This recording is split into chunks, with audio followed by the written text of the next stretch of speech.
Keep watching The Politics every Friday, 12 p.m. Eastern Time on New York Parrot TV, the voice for humanity.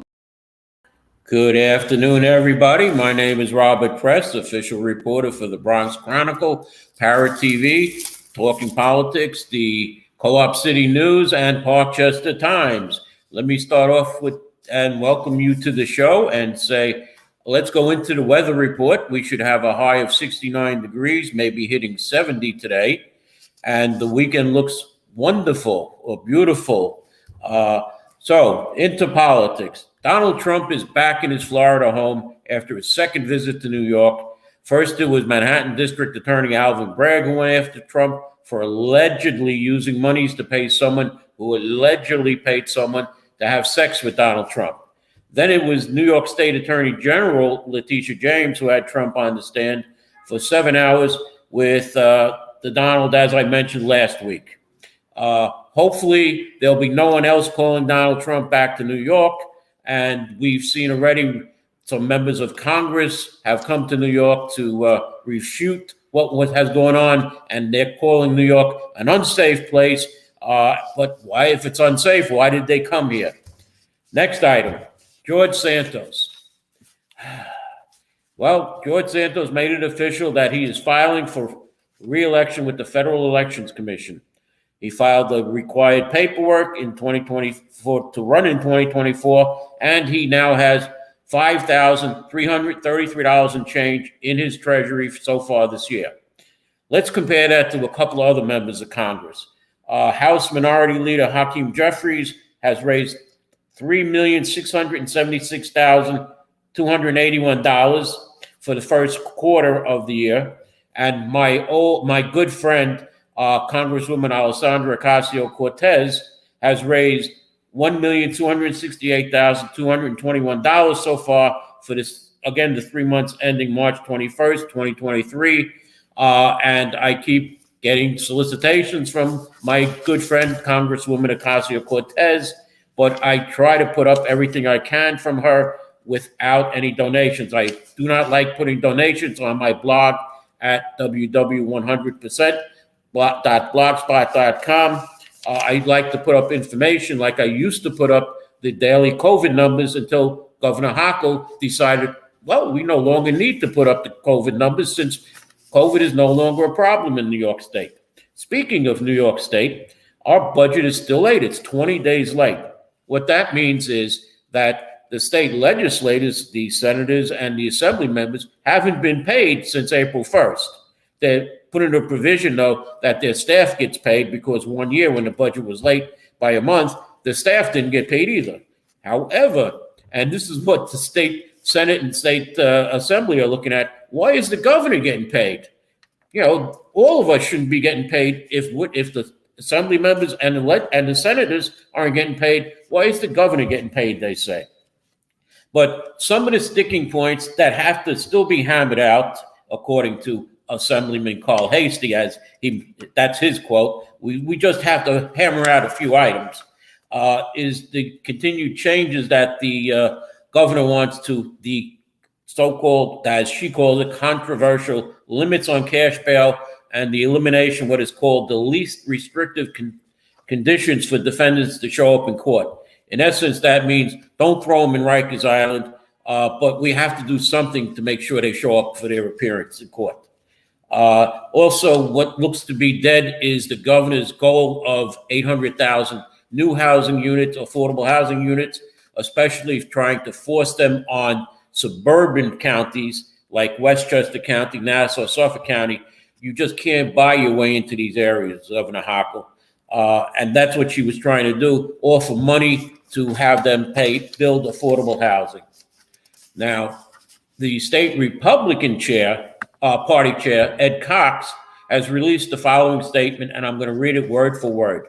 Today, New York's late budget will extend into its third week after Governor Hochul and the Democratic leadership in the state legislature pass another budget extender and send their members home for the weekend. The failure of the leadership clearly demonstrates that government by 3 Democrats in the room is not working for the people of New York State. Even more worse, the Democrats refuse to recognize the impact of their dangerous cashless bail law on the safety of their communities and their plans to supersede local control over zoning, raise property taxes by over $1 billion, and increase the MTA payroll tax are opposed by an overwhelming majority of New Yorkers. Despite the governor's rhetoric, the Democratic agenda will not make our state safer, more affordable, or more livable, and their inability to pass an on-time state budget is further evidence of the need to restore common sense Republican leadership to state government. That was the comments of New York State Party leader Ed Cox. I just read his comments there. I may agree with some of his comments, but I may also disagree with some of his comments. Now, New York State finally has a chief judge, as we saw that the person that Governor Hochul put up, Judge LaSalle, he was not voted in. He was basically tossed out by the state Senate. But we have Judge Rowan Wilson, who is now the chief judge of the Court of Appeals, and he was put up by the governor, and he was confirmed by the entire state Senate. I believe the vote was something like 40-19 for him. Now, here's an item that's been hidden a little, that Governor Hochul has paid $2 million to big consulting firms and what's called outside ghostwriters to help prepare her State of the State address. This is mandated by the law that she create this State of the State address, and sometimes it can take months to prepare. So it's about let's see, what was it? It's 749-page document, and obviously the governor can't write it alone, and her staff would need help on it too. Locally in New York City, there was a 4-story building in Lower Manhattan that was used for a parking garage that collapsed Wednesday, killing 1 person and injuring 5 others. The building is located at 57 Ann Street in Lower Manhattan. It is said that the building had 11-foot cracks in the walls and had several violations. It's also said that they stored several electric cars there, and the batteries in the electric cars make these electric cars much more heavier than a normal gas-powered car. So it is believed that the added weight of these electric cars could have also contributed into the building falling, in addition to the violations. Now, some of these cars were up on the 4th floor. They dropped down all the way into the basement, and the collapse happened about 4:20 p.m. Cars are still being taken out of the wreckage. According to one report, the building continued to crumble as firefighters began their search for survivors, whereas Mayor Eric Adams deployed the New York City Police Department's robot dog, I hope I get his name right, I don't want him to bite me, Digidos, D-I-G-I-D-O-S, as well as the drones that the mayor reactivated for the police department to use their cameras to assist in the dangerous areas to prevent any loss of life. Now, Mayor Eric Adams also has released his plan. Well, it's actually Plot in New York, NYC, P-L-A-N-Y-C. So you want to call it Plan YC or Plot NYC, which are incentives to focus on protecting New Yorkers from climate threats, improving quality of life, and building the green economy. As it's called by Mayor Adams, his Plan NYC is getting sustainability done. New York's long-term strategic climate plan. It includes implementing climate budgeting to align city resources with sustainability and resiliency goals, to maximize funds from the state and federal governments in their grants. Leadership by example, the Public Solar Initiative.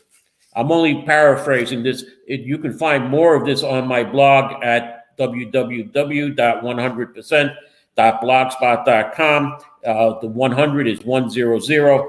It gives you the full details and breakdowns. I'll continue He wants to bring in the public sector as an initiative, protecting New Yorkers from climate threats and reducing carbon emissions. He wants to reduce the city's carbon emissions from food by 33% by 2030. He's releasing a new integrated emission inventory, so we know how much emissions are in the city. He's reduced greenhouse gas emissions by 8% in the manufacturing of concrete for the Department of Design and Construction projects by using limestone cement in place of ordinary Portland cement. Now, I never heard of Portland cement. I'm not going to make a joke here and say, do they import it from Portland? But the next goal is to achieve a 30% tree canopy representing 15,388 additional acres of tree canopy.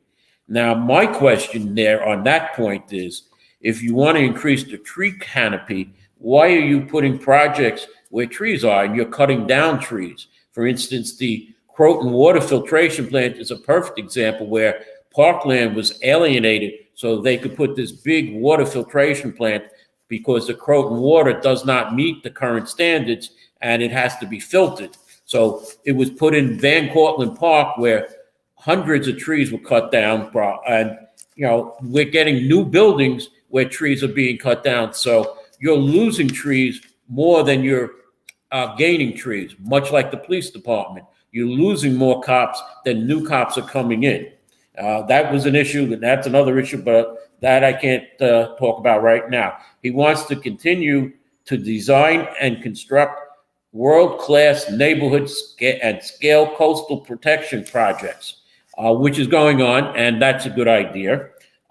He wants bringing climate-strong community programs to low-lying areas of the city and developing an air quality, developing air quality monitoring program to understand air quality impacts of pollution within neighborhoods and improving regulations and rules. Let me stop here for my mid-show commercial, and when we come back, I'll have more, which will include at the end of the show. It is now open turkey season as of May 1st. So let me go to the commercial now, please.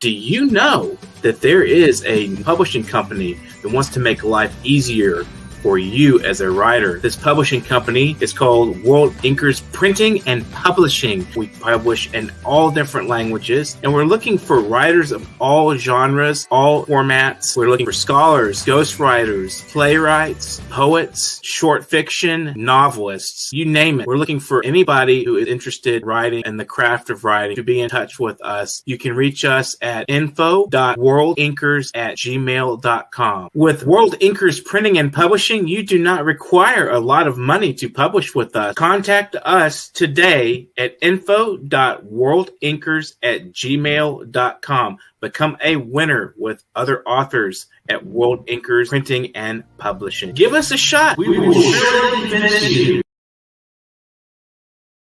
Welcome back, and unfortunately, I'm going to have bad news for renters in rent-stabilized buildings because the Rent Guidelines Board has come out with its preliminary guidelines for 1 and 2 year leases, which aren't nice. They have come out with 8.75% for a 1 year lease and 15.75% for a 2 year lease.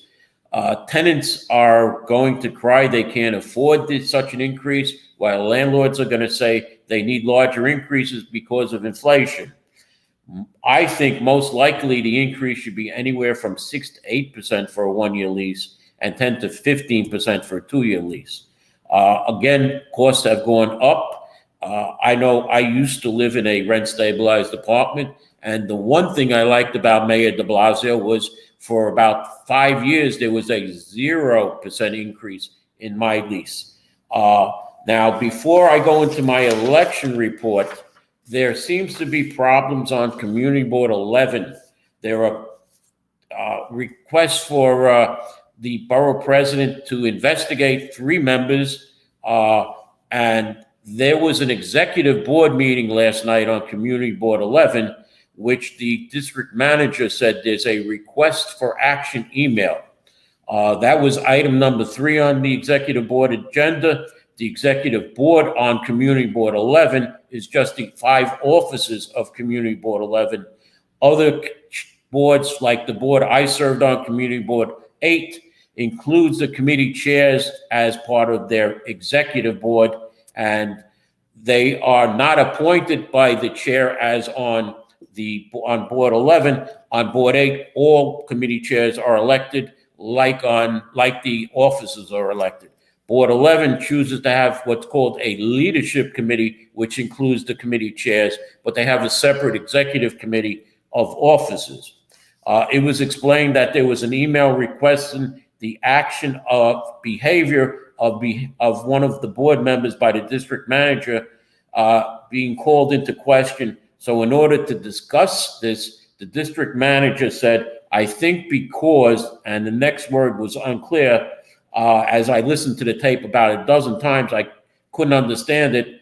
So he said, I think it's because, then he said, let me check the handbook. That's the community board handbook, which says when you can and when you can't go into executive session. There was a silence for about 30 seconds. And he said, we have an email request since Monday about the actions and behavior of a board member, and correct me if I am wrong, where the chair, Bernadette Ferrara, said, and the rest of the board that may want to discuss this. The district manager said you can close the meeting if you want to discuss items of a sensitive matter, particularly matters leading to the appointment, employment, promotion, demotion, discipline, suspension, and removal of a particular person or corporation that takes and board member. So I don't know personally if they were allowed legally to go into that, but he basically said, I think everybody gets the board chair said, I think everybody gets the gist of what the subject matter is, and there is no vote on this by the executive board. The district manager then said, so, and the chair said, as per our bylaws, the district manager says, if the committee wants to discuss this matter of a particular board member, you should take a vote to go into executive session. That means that we will close the meeting to the public, and anyone online will be put in a waiting room until this meeting is ended. It just so happens that meeting ran to 7 p.m. when the next meeting began, and they came back to say they discussed it, and then we're going into the next meeting. Now, I don't know which particular member this was. There were 3 members that have been questioned, that questions have been brought about. I mentioned one last week. I myself have asked the borough president to look in the what I call political activities of the board chair in asking me to remove a competitor, an article from the Bronx Times about a competitor. I believe that the board chair used her influence for political purposes. And yes, Kevin, several board members have code of conduct complaints. That is exactly what I'm talking about. The Just Home debacle, though, was not in a board meeting. It was a public hearing, and it was outside the board's confinement. Now, so much said for Community Board 11. And the borough president, I've applied to Community Board 11 with my experience, and I hope the borough president appoints me to Community Board 11, as I am mentoring some members right now, and other members, even longtime members, have asked me for help on land use matters, since I am what's considered an expert on land use. Now, as we go into the political part, the petitioning, the Board of Elections right now has received all specifications 2 objections. Now, I'm going to show you a couple of pictures of petitions. And unfortunately, this happens to me, as you can see the name on top, Bernadette Ferrara. I am not going after Ms. Ferrara. I did not challenge her petition. I'm not going after her in court. But this is a picture of a page where you can see up top where the date is supposed to go next to the person's signature. There is no date. If I could have the next photo. Here is a photo of the date on top, if you can see, is March 20th, 2023, whereas the witness is signing that I saw this witness and I signed it March 2nd, 2023. That you can't do. You can't witness something before the person signs it. The next slide, please. Here is something where there is no witness statement at all.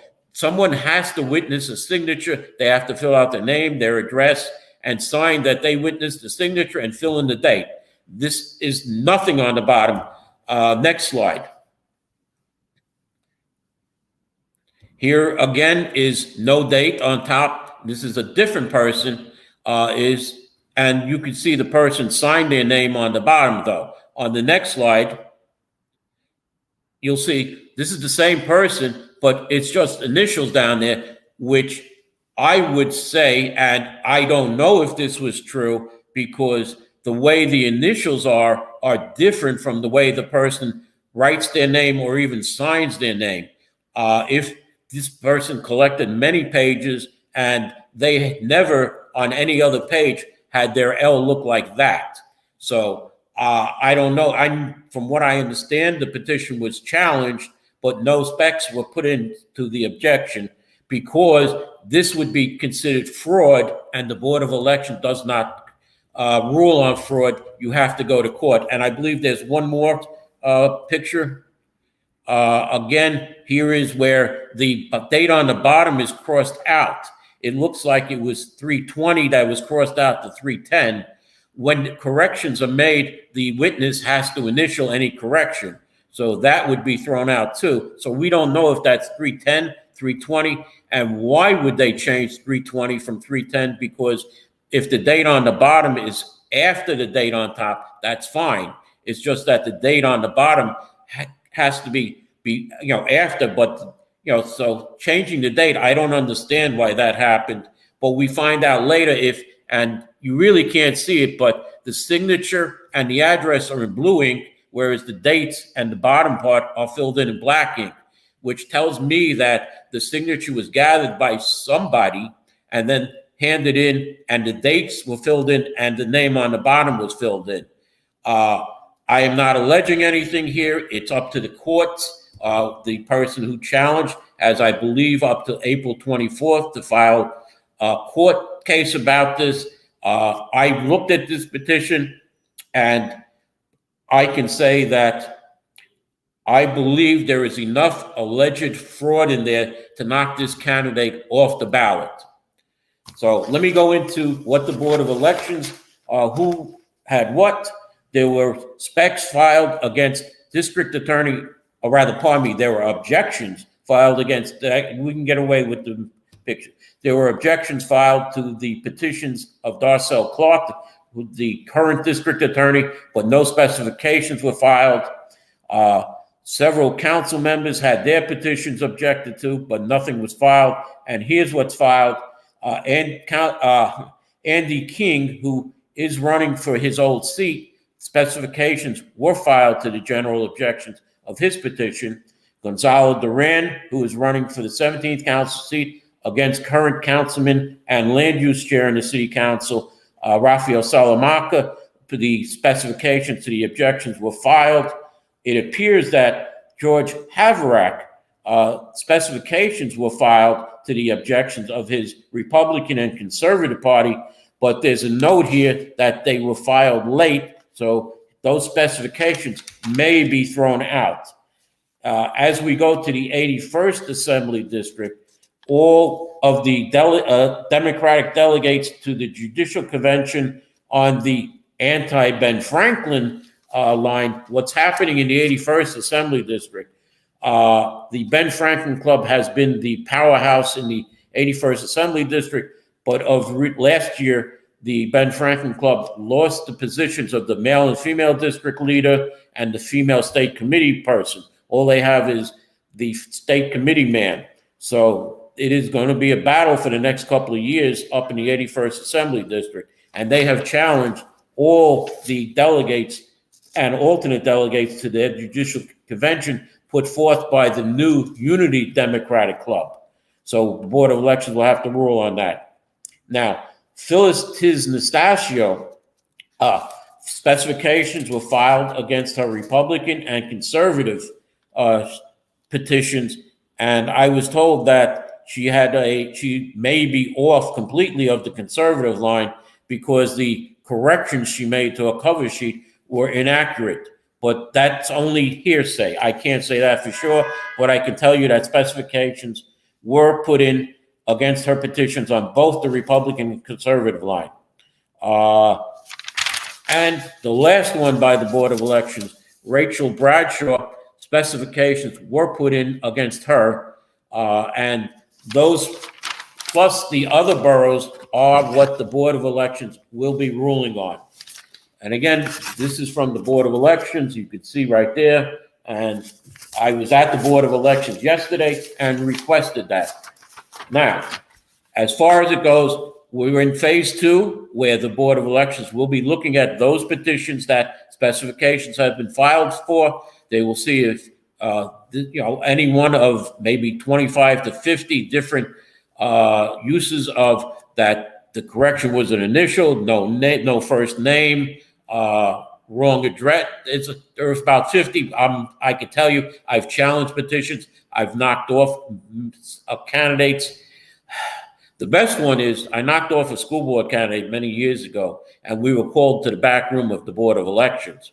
And this guy had one of the election commissioners trying to get his signatures back on, and it wound up that he couldn't get him on, so he wanted it done. He said the Bronx Board of Elections did 3 different counts of this petition, and they got 3 different numbers. And he insulted that Bronx Board of Elections commissioner, who happened to be Maria Baez, who was a friend of mine, and he wanted another count in his borough of Manhattan. I was asked if I'm available. I said, no, I'm going out of the country for a month. And I said, well, I have him off. You ruled him off the ballot, and this commissioner is doing such a good job that he wants him back on the ballot. I suggest he go to court and have the commissioner represent them, and you don't do that in front of the Board of Elections. So the commissioner then said, I make a motion, we put this guy back on. I asked, how many signatures does he have? He then made a motion, I put him on with enough signatures. And unfortunately, this is what used to go on at the Board of Elections, and I hope it has stopped, but I don't know, we'll have to see this year. Now, for my last item, the Department of Environmental Conservation for the state of New York has announced that it is now turkey season. It is turkey season everywhere in New York State except New York City and Nassau County. Hunting is permitted in those areas. Hunters must have a turkey hunting permit in addition to their hunting license. Shooting hours are from 1/2 hour before sunrise to noon each day. Some other items are they want people to hunt safe and hunt smart, to point your gun in a safe direction, treat every gun as if it was loaded, and forgive me for laughing. Be sure of your target and beyond. Keep your finger on the trigger until ready to shoot. Stalking stinks. Sit with your back against a tree or other object wider than your shoulders and call birds to you. They also have tips for a successful, safe turkey hunting season, and they want you to buy sporting licenses online. So if you're into turkey hunting season begins May 1st, and I will close our show with that. And I hope there are no turkeys out there that shoot other turkey hunters. Thank you for watching, and have a good day.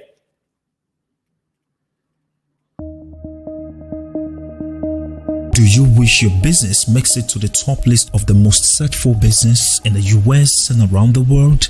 Or are you searching for halal compliant services and products online? then Halal Finder is your online resource directory pointing you to the right places and products. Let's help you explore halal products and services of your choice as we manage many halal businesses across the world. Promote your business with halalfinder.com, the only plug you need to grow. Our services include business listing, digital marketing, branding strategy, SEO campaigns, crowdfunding, and humanitarian support. On our Compassion Corner, we offer crowdfunding of halal ventures and humanitarian services.